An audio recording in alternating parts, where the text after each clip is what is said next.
You know what's kind of crazy? Or maybe not crazy, but just weird.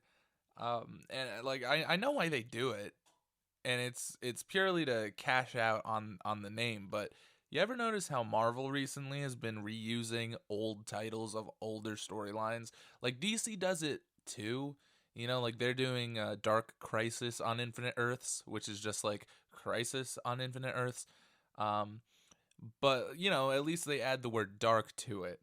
Marvel, they've just been like taking the exact same title and just doing a different story. And I don't know, it's kind of weird. They do it a lot with the X-Men. You know, they did Inferno. They just use that title, even though I'm pretty sure I didn't read Inferno, the new one, but I'm pretty sure it does not have anything to do with the old story, because if it did, then it wouldn't make sense for them to do Dark Web. They also did the Trial of Magneto, and I don't know, just some other ones. It's weird. Anyway, welcome to the Pull List, a weekly podcast where we recap and discuss comics that came out in the past week. And last week I mentioned how I put up my recommendations for books that I'm going to read this week, and I ended up not picking up two of them because my local shop just did not have them in stock for whatever reason. And those two books were The Amazing Spider-Man number 15 and Deadpool number 2. So I will not be talking about those in this video. Hopefully by next week they get them, because Amazing Spider-Man number 15 is a dark web tie-in, and for some reason I'm reading all of them. But don't worry, we do have a dark web tie-in to talk about in this video. So before we get started, if you enjoyed the last video and you're excited to talk about comics in this video, then leave me a like, comment something cool, and subscribe to our channel for more videos like this. So yeah, let's jump right into it. Actually, you know what? Before we jump into the comics, something cool just happened. Actually, something cool just came out, a trailer for a brand new movie that I'm very excited about, and I know a lot of people are very excited about, and that is Into the Spider-Verse 2, or Across the Spider-Verse, my bad.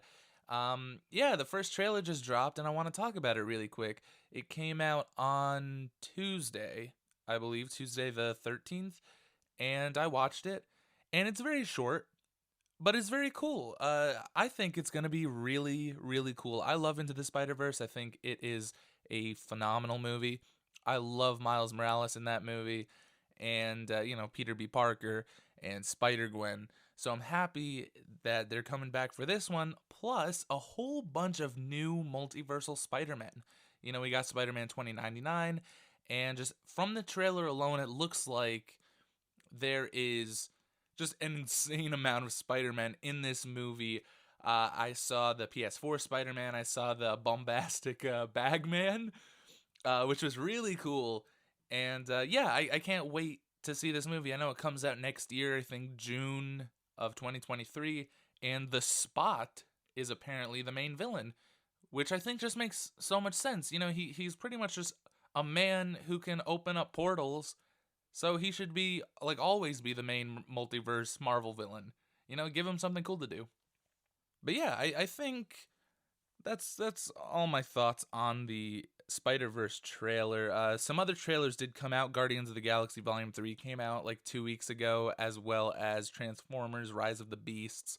And oh man, both those movies look fantastic. But I don't want to waste too much time and talk about movie trailers when we got a couple comics to talk about. This will probably be a shorter episode than the first episode, just because I only have 3 books to talk about. But yeah, let's jump right into it. So first book I want to talk about is Dark Web X-Men number 1. This is the first of 2 X-Men tie-ins to Dark Web, I think. And go watch the last video if you want to know my opinion on Dark Web number 1. I thought it was all right. And so I, I was not I really debated on whether I was going to pick this up, but since they didn't have Amazing Spider-Man 15, I was like, "You know what? Let me pick this one up as well, even though I'm not reading the current X-Men run." I'm not a huge fan of the Hickman era of X-Men, or this. I know Hickman's not writing X-Men anymore, and we got Jerry Dugan, who is doing the main X-Men title. But I don't know. It's not for me. I'm not gonna bash it, but I'm just not reading it, so I was a little apprehensive to jump into this tie-in issue. But I actually enjoyed this a decent bit. I thought it was pretty fun. It mainly follows Cyclops, Jean Grey, and Ileana Rasputin Magik, who is Colossus's sister, and once she was the ruler of Limbo.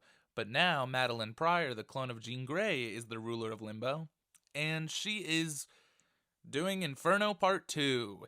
And if you never read Inferno from the 80s, Madeline Pryor brings a whole bunch of demons from Limbo into New York City. So you get to see, like, an elevator become a demon, or like a car become a demon. And it's just the same exact thing again. But you know what? It's fun. I really enjoyed this. Spider-Man is in it. There is a great moment where Iceman and Firestar show up, and Spider-Man teams up with them, and they fight this giant demon Christmas tree. I thought that was really great.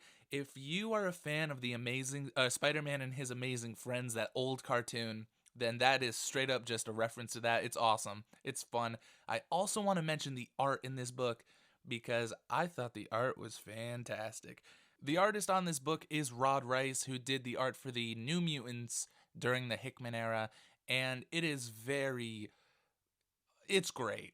It perfectly fits the tone of this tie-in. I hope he comes back and does the second issue because it was just such a treat to see his demonic versions of a motorcycle and a Christmas tree. And it's if you're a fan of Bill Sienkiewicz, who also drew the New Mutants a long time ago, he did the Demon Bear saga.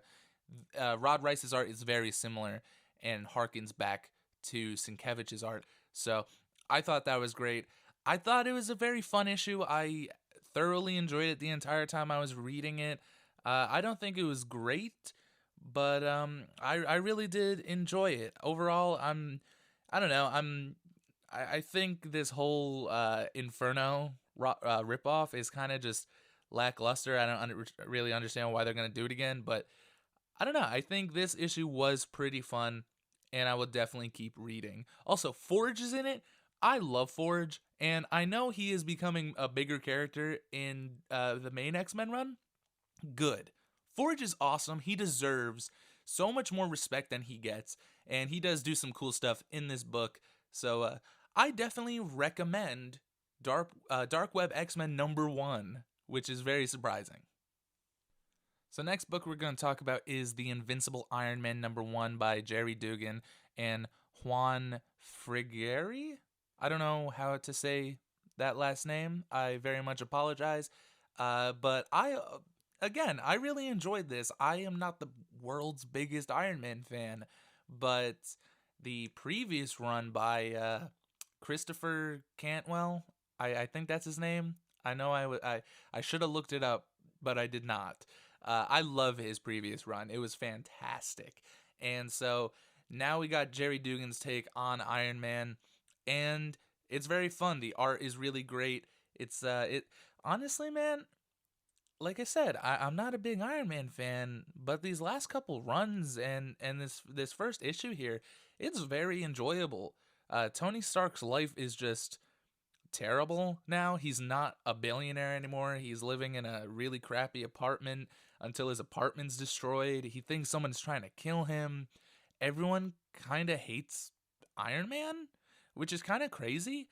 But it's very fun. I really can't wait to see where this series is going.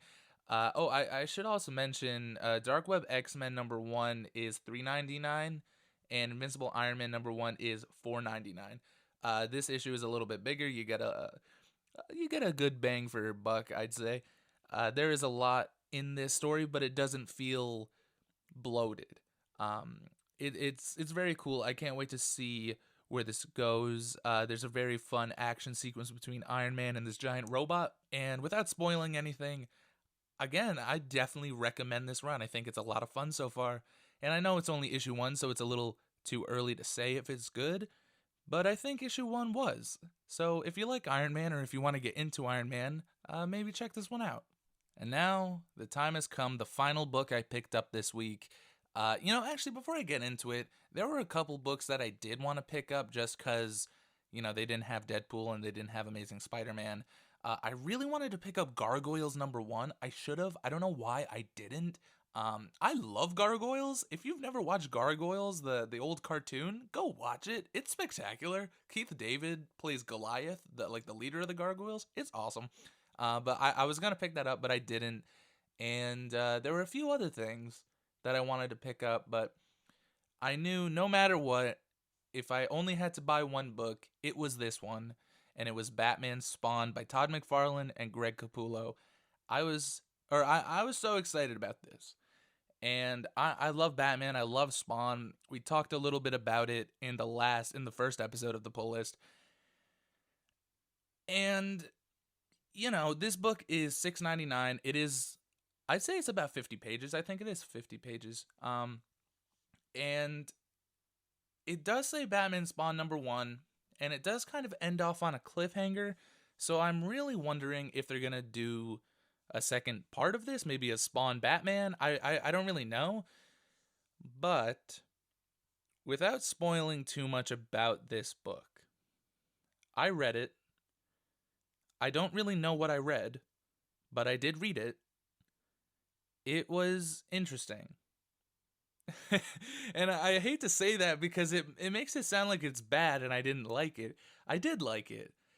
It's just, I'm confused about it because I I don't know when this is supposed to take place. I don't know if it's out of continuity for Batman, but in continuity for Spawn, because here are some minor spoilers. Batman and Spawn team up and they go to the Joker. And the Joker doesn't have a face like he did in the New 52. So I was like, oh, does this take place in the New 52? But then I was looking at Batman's costume and he has the underwear, and I'm like, it can't.